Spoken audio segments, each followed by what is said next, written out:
मस्तपैकी संध्याकाळचा चहा नाश्ता चालू आहे एकदम सुंदरसा. आणि मस्तपैकी बेबी आजीने पुरणपोळी बनवली एकदम सॉफ्ट स्वीट. काय बोलतेस ग? आई आल्यात बघा तिथे. अच्छा. अरे रे काय झालं ग?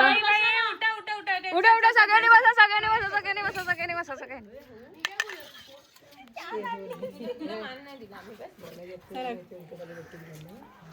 खाली बसून खाण्याची वेगळीच मजा आहे.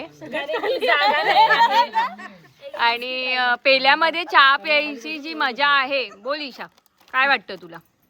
पेल्यामध्ये चहा पिण्याची मजा मी सांगू नाही शकत. इट्स म्हणजे आपण स्वतःच्या काय बोलतात रूट्सला एकदम बसून खायला पाहिजे. आणि जेव्हा इन्स्टा नव्हता आला काय नव्हता आला तरी आमची आई एवढी मोठी इन्फ्लुएन्सर आहे बघा. तिच्या एका बसण्यावर केवढी लोक बसलेली आहेत. She is a big influencer. Followers of my. चला आता माझा टाइम झालाय नाश्त्याचा. बाय.